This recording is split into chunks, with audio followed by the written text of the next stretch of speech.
এখন তুমি স্ক্রল করছো হয়তো রাত ৩টা, হয়তো দুপুরবেলা, হয়তো এমন একটা সময় যখন তোমার কিছু একটা করার কথা ছিল কিন্তু তুমি করোনি, তুমি শুধু স্ক্রল করে গেছো। একটা ভিডিও শেষ হয়েছে আর একটা শুরু হয়েছে, তারপর আর একটা। আর সবচেয়ে অদ্ভুত ব্যাপারটা জানো, তুমি এটা নিয়ে আর অবাকও হও না, তুমি অভ্যস্ত হয়ে গেছো।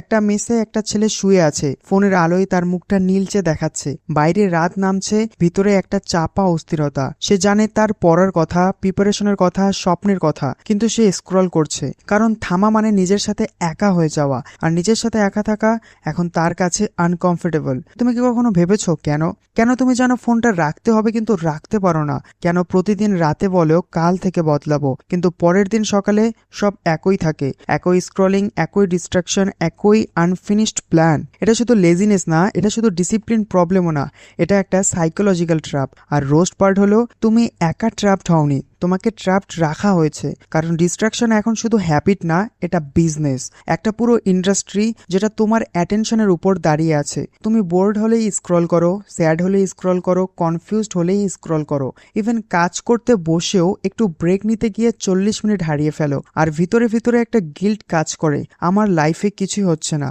কিন্তু তুমি বুঝতেই পারছো না তোমার সাথে আসলে কি হয়েছে। তোমার ব্রেইন এখন সাইলেন্স সহ্য করতে ভুলে যাচ্ছে। 5 সেকেন্ড এক্সাইটমেন্ট না পেলে তোমার মাইন্ড নতুন কিছু খোঁজে, নতুন রিল, নতুন নোটিফিকেশন, নতুন ডিস্ট্রাকশন। আর সোশ্যাল মিডিয়া সেটা খুব ভালোভাবেই জানে। একটা মেয়ে সকালে উঠে ভাবে আজকে সত্যি কিছু শুরু করব, কিন্তু দিন শেষে আয়নার সামনে দাঁড়িয়ে শুধু একটা কথাই ভাবে, আজও কিছু করা হলো না। তারপর সে আবার ফোন তোলে, কারণ সেখানে অন্যের লাইফ আছে, অন্যের সাকসেস আছে, অন্যের ফিল্টার্ড হ্যাপিনেস আছে। আর কিছুক্ষণের জন্য নিজের রিয়েলিটি ভুলে থাকা যায়। এটা স্কিপ না পুরোপুরি, কখনো কখনো এটা সার্ভাইভাল মনে হয়, কারণ ভিতরে ভিতরে সে ক্লান্ত।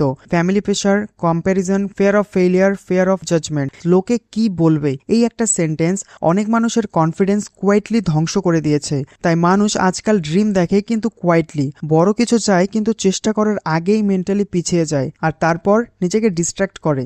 ডোপামিন, তোমার ব্রেনের সেই ইনভিজিবল রিওয়ার্ড যেটা তোমাকে বারবার স্ক্রিনের দিকে ফিরিয়ে নিয়ে যায়। যতবার তুমি স্ক্রল করো, যতবার নতুন ভিডিও আসে, তোমার ব্রেন একটা টিনি রিওয়ার্ড পায়। কিন্তু প্রবলেম হলো এই reward cheap, instant, fast, effortless. আর real life slow, gym boring, study boring, skill building boring. শুরুতে সবকিছুই সাইলেন্ট, আনকমফোর্টেবল, আনসার্টেন, কিন্তু তোমার ব্রেন এখন এত ওভার স্টিমুলেটেড যে ডিপ ফোকাস তার কাছে হ্যাবি লাগে। ইমাজিন করো একটা ছেলে টেবিলে ল্যাপটপ খুলে বসেছে, তার জেনুয়ালি কিছু করার ইচ্ছা আছে, কিন্তু 10 মিনিট পরেই সে ইউটিউব খুলে ফেলেছে, তারপর একটা ভিডিও, তারপর আর একটা, আর কিছুক্ষণ পরে সে কোয়াইটলি নিজের উপর ডিসঅ্যাপয়েন্টেড ফিল করছে। আমি এমন কেন?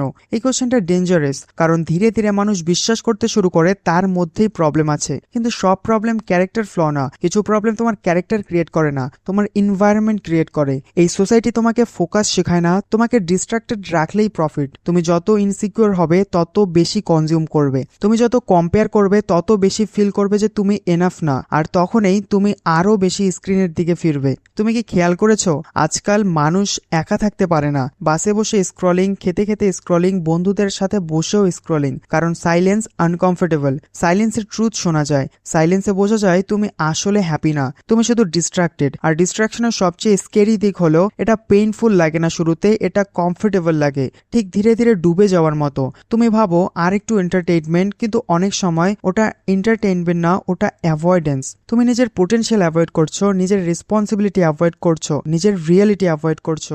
আর এখন তুমি স্ক্রল করছে, একদিন হঠাৎ রিয়েলাইজ করবে তোমার কাছে ইনফরমেশন আছে, সেভড রিলস আছে, অপশনস আছে, কিন্তু রিয়েল প্রোগ্রেস খুবই কম। এই লাইনটা মনে রাখো, যে মানুষ নিজের অ্যাটেনশন কন্ট্রোল করতে পারে না সে ধীরে ধীরে নিজের ডাইরেকশনও হারিয়ে ফেলে। হার্শ হয়তো, কিন্তু সত্যি। কারণ ফোকাস শুধু প্রোডাক্টিভিটি না, ফোকাস হলো আইডেন্টিটি। তুমি প্রতিদিন যেদিকে অ্যাটেনশন দাও ধীরে ধীরে তুমি সেটাতেই পরিণত হও। তুমি যদি প্রতিদিন ক্যাওস কনজিউম করো তোমার মাইন্ড ক্যাওটিক হয়ে যাবে। তুমি যদি প্রতিদিন শ্যালো কন্টেন্ট কনজিউম করো তোমার থিঙ্কিংও শ্যালো হয়ে যাবে। আর তুমি যদি প্রতিদিন স্কেপ করো একদিন নিজের জীবন থেকেই ইমোশনালি ডিসকানেক্টেড ফিল করবে। কিন্তু এখানেই হোপ আছে। তোমার প্রবলেম ইন্টেলিজেন্স না, তোমার প্রবলেম পুরোপুরি মোটিভেশনও না, তোমার ব্রেইন, তোমার হ্যাবিটস, তোমার এনভায়রনমেন্ট সব মিলে তোমাকে একটা লুপের মধ্যে আটকে ফেলেছে। আর লুপ ভাঙা যায় স্লোলি, কোনো ড্রামাটিক কামব্যাক লাগে না, শুধু ছোট ছোট মুভমেন্টস। মোবাইলটা সাইডে রেখে 10 মিনিট বসা, বরডাম টলারেট করা, যখন কাজ করতে ইচ্ছা করছে না তখনও একটু করা। কারণ ডিসিপ্লিন মানে পারফেক্ট হওয়া না, ডিসিপ্লিন মানে বারবার ফিরে আসা। ফোকাস মানে শুধু কনসেন্ট্রেশন না, ফোকাস মানে নিজেকে আবার নিজের কাছে ফিরিয়ে আনা। আজকের দুনিয়া তোমার অ্যাটেনশন চুরি করে বিক্রি করে, এটা বিজনেস। কিন্তু তোমার জীবনটা বিজনেস মডেল হওয়ার জন্য তৈরি হয়নি, তোমার জীবনটা তোমার জন্য।